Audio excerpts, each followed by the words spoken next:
Hi there, welcome to this video on interview questions related to Spring from javainterview.in. Spring is one of the most famous Java frameworks. We start with dependency injection and we see why Spring is so popular. Why is Spring so popular? Why are so many projects using Spring? We look at what are the different modules which are present in Spring, and then we would look at different versions of Spring, the major features which are present in there, and we talk about things like auto wiring, annotation based configuration, and how does it happen, and we'll move on to things like stateful beans and stuff like that, and validations. We'll move on to aspect oriented programming, which is really a very good thing about Spring, and then we would move on to things like JDBC and how do you do test with Spring, and at the end we'll look at how you can integrate Spring with a set of different frameworks. Okay, that's quite a lot to cover. Let's get started. First, why is Spring so popular? Let's look at the most important feature of Spring. Now, look at this particular piece of code. We have a client BOIMPL and it needs two classes. It needs product DO and a client DO. So these two classes that it needs are called dependencies. So because for the client DO to work, we need a product DO and a client DO. So these two are called dependencies. Dependencies are basically what are the things we depend on. This client BOIMPL is depending on product DO and a client DO. So earlier, before Spring, the way we used to instantiate classes was if I wanted to do I wanted to use a product DO here. So the way I would have written code would be new product DO IMPL. So I would do something of this kind, some implementation of this kind, and I would have to do similar kind of thing in here. So I would do a client DO IMPL in here. So this is the way I used to create stuff 10 years back. 10 years back when I was programming, this is the way I used to do this. Probably I would not do it here. Probably there would be a constructor. So probably there would be a public client BOIMPL constructor where I have this code in here. So I would have something of this kind. So now I would have something of this kind. So if I don't do it directly at the variable itself, then I would do something of this kind. So I would initialize everything as part of the constructor. So this is how code used to look 10 years back before Spring came in. So what are the problems with this approach? Here what you see is that the client BOIMPL is directly dependent on the product DO IMPL. So if let's say the product DO IMPL is not available and I want to use a mock product DO IMPL, I want to either mock it or I want to either stub it. I want to, instead of giving this class, I want to give it something. I have to come to the client BOIMPL and I have to change the implementation of it. So if I have to change the dependency of a class, I have to change the code of that particular class. And that's where Spring came in. Spring came in with this concept of dependency injection. So what Spring said is you don't worry about getting your dependencies. So client BOIMPL, you are dependent on product DO. So I will get the product DO and give it to you. So we configure product DO in a Spring XML or some kind of a XML, and I will give the product DO to the client BOIMPL. So you don't worry about how you want to get the product DO. All that you need to worry about is make sure you use the interface, and I would find an implementation of this interface which is present somewhere, and I'll provide it to you. Either it can be through XML configuration or either it can be through an annotation, whichever way. I'll find it and I'll provide it to you. And that's where the Spring framework became really famous. This concept is called dependency injection. So here client BOIMPL is dependent on product DO, but it's not creating the dependency itself. What it's relying on is on the Spring framework. Spring framework would find a implementation of this particular class and it will provide it to this. So the most important thing is at a later point in time, let's say I want to write my unit test, I want to write my integration test. Instead of providing this, the product DO, the real implementation, I can provide a mock implementation or a stub implementation, and I don't need to change the code for it. All the changes would happen in the configuration. It would happen in the Spring XML. So thereby, just by changing the Spring XML, I can change the code to work with a stub instead of working with a real interface. And that's the concept due to which Spring has become really famous. This concept is called dependency injection. And this concept is also called inversion of control, because earlier the control was with the client BOIMPL. The client BOIMPL used to do something of this kind. So it used to create the DOIMPL itself. So the control was with client BOIMPL. Now, no, this control is taken by the dependency injection framework. So the control is inverted, and that's why it's called IOC, inversion of control. So that's like the core functionality of Spring is the Spring IOC framework. So this Spring dependency injection framework is really the core, and it's really the reason why Spring has become really famous. And the second reason why Spring has become really famous is it has provided integration with a lot of other frameworks. So Spring, for example, provides its own aspect-oriented programming framework. It's called Spring AOP, but Spring doesn't force you to use it. You have the option to go for Aspect-J, which is quite a really famous aspect-oriented programming framework. So with Spring, you have the flexibility. You can choose whether you want to go for Aspect-J or whether you want to use the basic features, aspect-oriented programming features which are present in Spring. Spring has its own MVC framework, Spring MVC, but it doesn't force you to use it. Spring has really good integration with struts too. So you do not need to use Spring MVC because you are with Spring. So that's the flexibility which Spring framework offers. It allows you to choose other frameworks. It has, and also Spring is really good at deciding what it's good at and what it's not. For example, Spring creates an abstraction over the JDBC called Spring DAO, Spring DOs.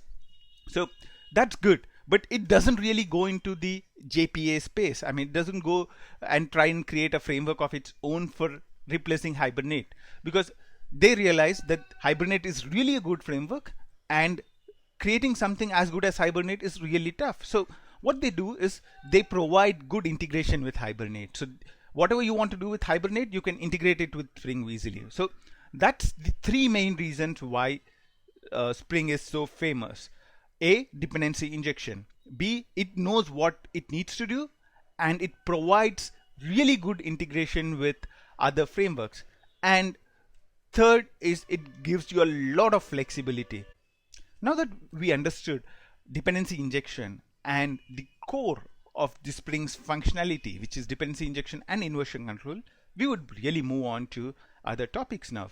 We would start looking into all the other modules which are present in Spring. Let's get started. What are the different modules which are present in the Spring framework? Let's take a deep look. So these are the different modules which are present inside the Spring framework. Some of these might not be the complete functionality itself. Some of these might be a wrapper. So Spring provides really good integration with data. I mean, when I talk about an application typically connects to a database, typically talks to other systems over JMS. So all these are really taken care of well in Spring. So it has Spring provides a wrapper around JDBC.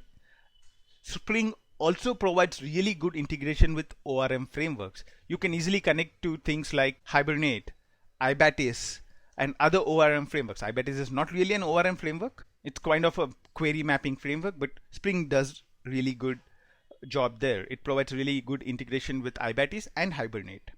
And Spring provides a good implementation which allows you to connect to queues over JMS. And the other important feature is Spring Transactions. Spring Transactions is really a good feature in Spring. You don't need to worry about global and local transactions. whichever one you use, Spring transactions can interact with them and make sure that the transaction management is really good. And coming on to the web side of things, web module side of things, Spring provides a really good MVC framework and also good integration with other frameworks like struts. Spring has a portlet framework of its own as well. So on the other side, Spring has a basic implementation of an AOP, and it integrates really well with other AOP frameworks like Aspect-J. And when I talk about the core of the Spring framework, it is the core, which is the IOC part of it. Spring, there's something called Spring Beans. We'll talk about it a little later. And also Spring allows us to write really good unit tests. So Spring has a good test support framework as well. So these are at a high level all the important modules which are present in Spring. Now let's look at an important question. What was the changes in different versions of Spring? This like at a high level, the most important change in Spring 2.5 was it made annotation driven configuration possible. Annotations is a great way. I mean, if I have a large Spring XML, I mean, if I have a Spring XML of 1,000 lines of code, it's very difficult to maintain. And that's where annotations came in. And with annotations, I can write, like I can make the annotation right at the place where the code is, and the configuration and the code is directly tied together. And that was a great way of doing things. Spring in 2.5 introduced annotations, and it actually caused a lot of reduction in terms of the number of lines of XML which is written. Like I really like the annotations concept with Spring 2.5.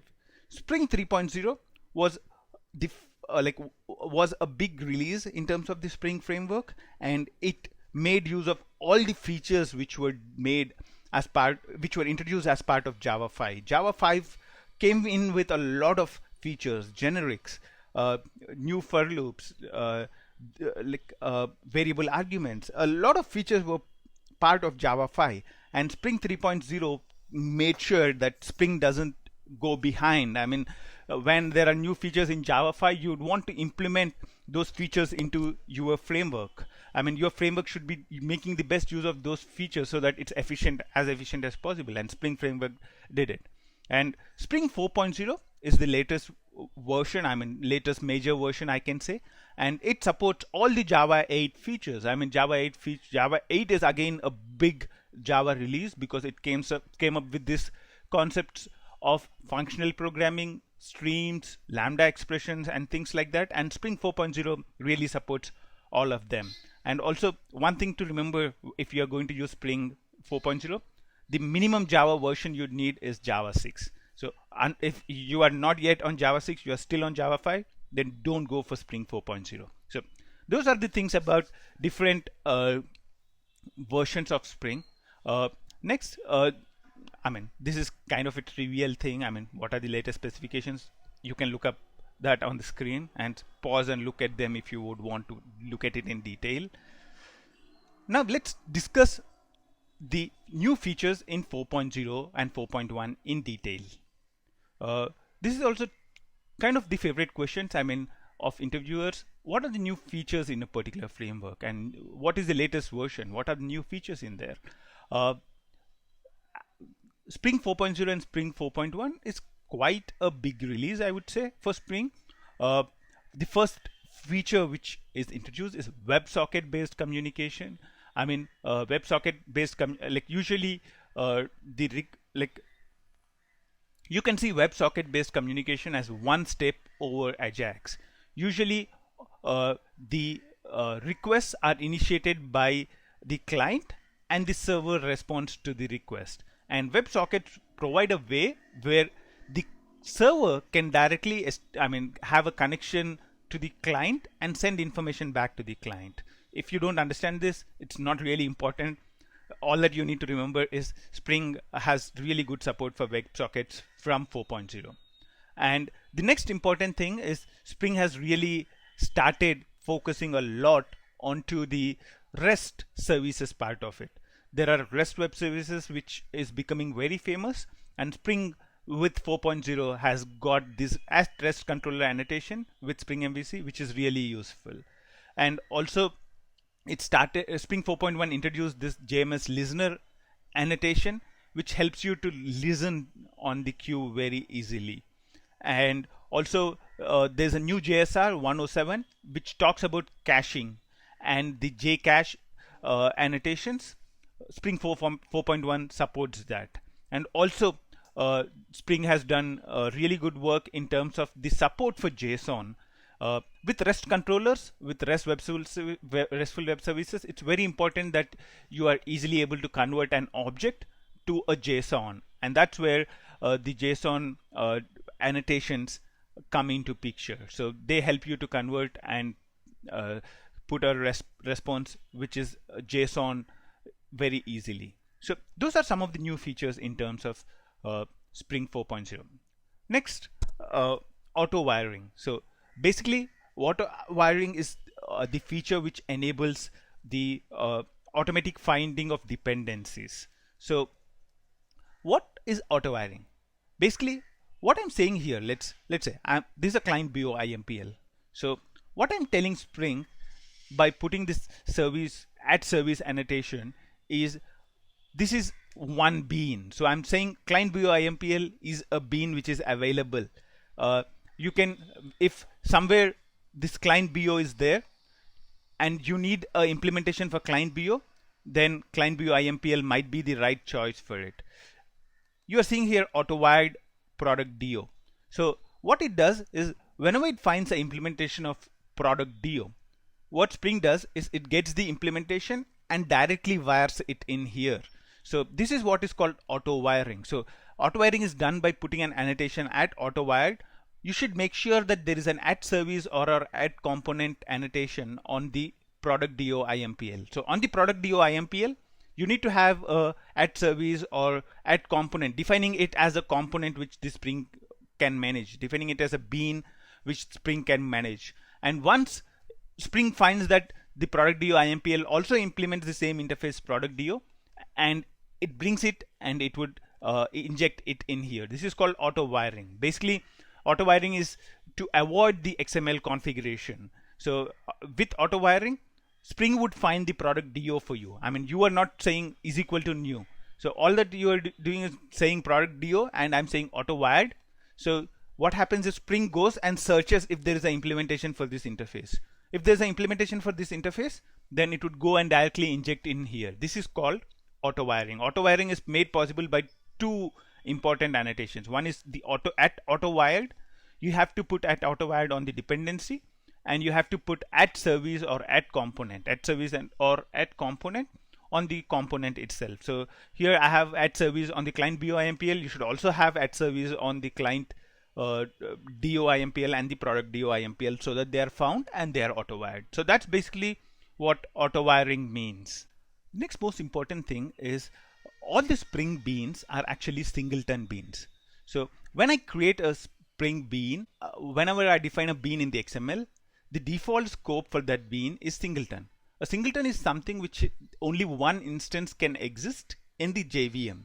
So whenever you create a Spring bean, it's a singleton. And there's a little difference from the usual singleton pattern, in the sense that usually singleton pattern is one instance per JVM, but in Spring it's one instance per application context. So inside the Spring application context XML, the Spring bean is a singleton. So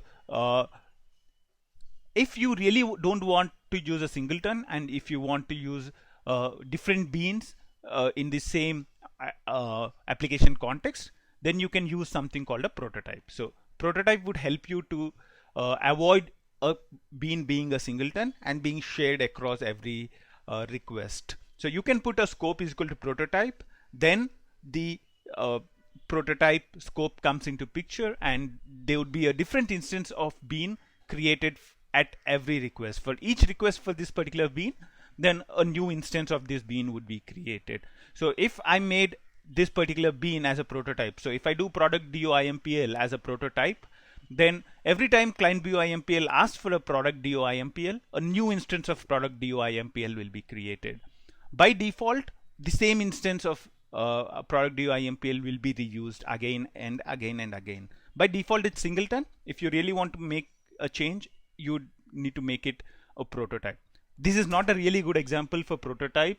The next favorite question of interviewers is, how do you really configure property files in a XML? So I have a property file called database connection.properties, and it holds all the values. I mean, what is the URL, what is the password, and all that kind of stuff. Okay, this is not really good example because you don't want to really store username and passwords in a property file.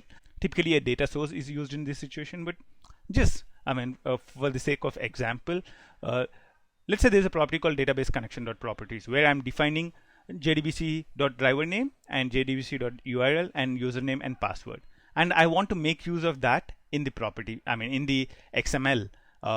The way you do that is by using a property placeholder configurer. So you configure this bean and say what property is it, and make sure that the property file is on the class path somewhere on the class path. It's fine, and then you can use this particular the values from this property file here. The syntax is dollar open brace and close brace, and within that the name of the property. So once you do this, you'll be able to pick up values from the property files and directly use them in your XMLs. And actually you can even use, once you configure this, you can even use these property files as values in the code as well. So you have several annotations which are available which help you to use this as direct value in the class itself. So that's about using property files. The next one is, how is validation done using Spring Framework? The most important thing about the Spring validation is the Spring validation classes that you create can be used both in the business layer as well as in the web layer. So when I want to validate something which a user enters, I can do that in the web layer using this class. And also when I want to validate something in the business layer, I can do that too. If I want to validate an incoming request to a web service, I can do that using Spring Validator too. And so it's very flexible framework. I can use Spring Framework to validate a lot of things. I mean, there is no tie-up with a web thing in here. So that's the most important thing. The implementing a validator class in Spring is very simple. So let's say I want to implement a validator for a car. I want to validate that there is a name object, the name is not empty, and the value for used years is not negative. So let's say those are the two things I would want to validate. So you just have to implement the validator interface which Spring provides, and say like this, implement two important methods which are present in the validator interface. One is the supports method. The support method says which kinds of classes you can validate here. So this car validator can validate only the car class. It cannot validate an array list class, for example, or a Jeep class, for example. So that's what you are saying with the supports method. And the next one you need to define is the actual validate method. So you take in the object is the car object. So once you have this car object, Spring provides a number of validation utils. It provides a number of methods which are present in the validation util. So you can use that to reject anything that you would want to reject. So if, let's say, if this one of the example methods which is present in validation utils is reject if empty. So if the value name in this object E is empty, then it would throw an error and it would return an error message, name is empty. If the get used years is less than 0, so number of years the car is used for is less than 0, then it's an error. So it's returning an error called not yet bought. So these are the errors which would be returned back, and you can use something like a message code resolver. So Spring provides something called a message codes resolver, which can be used to convert these messages to real text. So you can say instead of not yet bought, not yet bought is converted to the car is not yet sold. So please check your information or something of that kind. So that's how validation is done in Spring. This is a very high level overview. You create a validator interface, and then you create appropriate messages for those validators messages, and then you have your validation ready. And this validator class can be used in the business layer, in the web layer, to validate your front end, validate your web service calls, a lot of stuff. Validate in your business layer, you can do anything with the validation which the Spring framework provides. It's very flexible. Next important question is cross-cutting concerns. What are cross-cutting concerns? I mean, this is a frequently heard word. What is a cross-cutting concern? So typically there are things like typically all web applications, for example, are based on layers. So you have a web layer, you have a business layer, you have a data layer. Data layer takes care of talking to the database. Business layer is where all your business logic is, and the web layer takes care of all the communication, forms, validation of the forms, and sending data to the business layer and all that kind of stuff. So these are the three layers which are typically present in a web application. There are things which are common to these three layers. For example, logging. You do logging in all the three layers. So that's a cross-cutting concern. Security. You'd want to make sure that your web layer is secure, and you'd also want to make sure that your business layer is secure and the data layer is secure. So security is another cross-cutting concern. Transactions might be another cross-cutting concerns. You want to implement transaction with multiple layers. So you want to start from business layer and also cover the data layer as part of your transaction. So these are typically examples of cross-cutting concerns. So in Spring or in any application programming, typically you'll implement cross-cutting concerns using aspect-oriented programming. Aspect-oriented programming helps you to define how the cross-cutting concerns have to be implemented. This particular class, as we discussed earlier, has three public methods: get client product sum, save change products, and calculate and save client product sum. And every time these methods are called, I want to log the method call, with the parameters which are called. So I want to say something like logger.log message. I want to say this particular method is called with the parameters so and so. So that's what I want to print before every method. Don't worry about the performance impact and such things. Just take it as an example. I want to implement this kind of a functionality. So you want to, at the start of every method, you want to print what is the name of the method, and you would want to print the parameters which are passed to this particular method. So client ID and user enter products, and so on.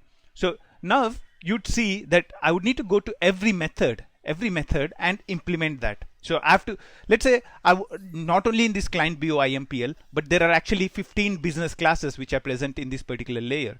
And in all the 15 different classes, I want to do this logging. So I have to repeat the same code again and again and again. And that's where the aspect-oriented programming comes into picture. In aspect-oriented programming, you can say, I want to execute this code whenever this method is called. You can define how to identify this method. So I want to identify a method by, let's say, save star. So then if I say star.save star, this is not the exact syntax. Let's not worry about the exact syntax. That's something which you can easily find out. But if you say the point cut, which is defined in the AOP, is star.save star. So what happens is the code you define in that particular piece of code would be executed for any method which starts with save. Or if you say something like star.get star, so it means any method which starts with get, then this particular thing is called. The other things you can do is things like this. So boimpl.get star. So it will only implement the get methods. It would only intercept the get methods in a class ending with boimpl. So you can say whenever this kind of a method gets called, the most important thing is this. All these should be Spring Beans. So if these are Spring Beans and method calls over the Spring Beans which are which are made through Spring Beans, then the AOP framework can intercept these calls. It can intercept this get call, and it can do something like you can write code which makes sure that this thing is executed. So instead of save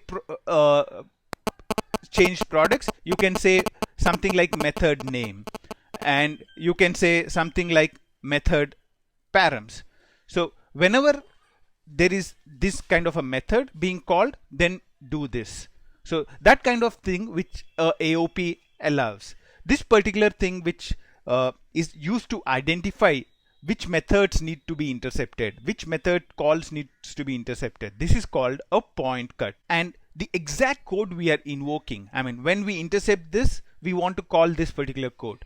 This is called an aspect. An aspect is a part of the concern we are trying to implement. So the most two important concepts are a point cut. A point cut is an expression which defines which are the methods which would be intercepted. I want to intercept every method which starts with get. I want to intercept methods made from every bean whose name ends with BOIMPL. This is called a point cut. And I want to log all the parameters that are passed to the method. I want to put a transaction management around it. That's basically the aspect part of it. So there are two parts, as we said. I'm repeating this because this is a little confusing for starters. So it's the first part is point cut. Point cut is basically defining which are the methods to be intercepted. The next part is called your aspect. And the aspect is what is the code, what is the functionality we are trying to implement, what is the concern which we are trying to implement in here. That's the aspect. So we have a point cut and we have an aspect. And an aspect oriented programming framework will allow you to define point cuts and apply aspects to it. Whatever you see on the screen right now is a good example of a logging aspect. So the way you define an aspect is by putting an annotation at aspect, and I'm saying this is where I define the point cut. So I'm saying a before point cut. So before invoking the method, which method? That's defined by the point cut. Anything in the com.reto service package and anything whose method name starts with get. So any method which matches this pattern, before executing this, do this. So apply this advice, apply this aspect. So that's basically the thing which it does. So before calling any method in here, this particular piece of code is executed, and only then the actual method call will happen. So this is a very good example of aspect oriented programming, where I define the common functionality. Let's say logging. I want to log every method parameter. That's defined outside the class so that it's applied to every class which is there without I writing a piece of code for it. There is a little bit of performance impact because of aspect oriented programming, because the interception has to happen at runtime. But these days, with all the really good frameworks, the impact is really negligible. So aspect oriented programming is really the preferred way to implement a lot of things related to cross-cutting concerns. Transaction management, logging, all these are typically implemented using aspect oriented programming. We'll look at a lot more examples. Earlier we were talking about aspect oriented programming. There are five different types of advices which are possible in aspect oriented programming. That's basically, a before advice, after returning advice, after throwing advice, after finally advice, and around advice. So basically around advice is the most flexible one. You can actually intercept a method call, and you can actually make the method call during the implementation of the around advice. So around advice is the most flexible ones. Before advice is called before calling the method. After advice is called after the method call. If the method throws an exception, then the after throwing advice is called.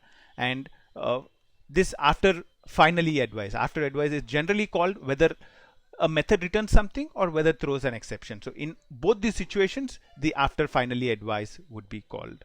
So those are the different types of AOP advices. The next question is typically how you would integrate Spring and Hibernate. So the integration of Spring and Hibernate is really easy. So either you can use a data source configuration like this, or you can use, this is looking up from the JNDI.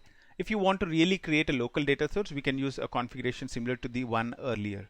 So which we used in the example where we looked up database user ID and password from the property file. You can use that or this, and you can configure a Hibernate session factory and define the class of it as this, and then you can pass in the data source reference to it. So you create a session factory passing the data source reference and also all the mapping files. So how does how do you look up all the mapping files? So that's basically, so you have a list of table names in here which are provided. Let's say I have 100 mapping files. All the list of mapping files can be done in here, and also along with it you can map a property file as well. Here I'm specifying the property files directly. I'm saying I'm going to use SQL, but you can also provide a explicit property file which has all the Hibernate related properties. So this is how you integrate. You set up a session factory to integrate Spring and Hibernate. It's very easy to integrate Spring and Hibernate, and Spring has really excellent connections with JPA. The other option you would want to really look at is, instead of hard coding Hibernate, you can probably use JPA. So that's something which you can look up, see how you can integrate Spring with JPA. JPA is basically the interface. Java Persistence API is the interface which Hibernate implements. So JPA kinds of defines the common API which all ORM, object relational or object relational mapping frameworks like Hibernate will implement. So you can look up JPA, and you can actually directly integrate Spring with JPA and use Hibernate as the implementation as well. That's an option as well. Implementing caching with the Spring framework is also very simple. First thing you need to do is enable caching. So that's how you do it. So you just say @enable caching, and that means caching is enabled in this particular application context. This can also be done in the XML configuration as well, but like if you have a Java based configuration, then you can also define the annotation @enable caching, and it would enable caching. And then you can go and put the cacheable annotation, on all the things which you would want to cache. So here the find player method, the results from it would be cached. So the player ID would be the key, something based on the player ID would be the key, and the results would be cached. There are a lot of features to control this cache which are provided by Spring. One thing is conditional caching. You can say if the name.length is less than 32, only then cache it, otherwise don't really cache it. And also you can put something to the cache to update the existing value. So you can define a cache put annotation to say this value is already in the cache, but I would want to really update it. So that's what the cache put does. And you also have the feature of cache evict. That's basically to remove something from the cache. So let's say the delete player method is there, and delete player takes the player ID as the input. I can put an @cache evict on the delete player method so that I can remove the player from the cache. Otherwise, if the player is deleted and I have cached it, then there's a chance that when I call the find players method, it will take it from the cache and return it back, and that's not good to happen because the player is already deleted. So I can remove it from the cache by using the @cache evict annotation. So these are the features which are directly provided by Spring.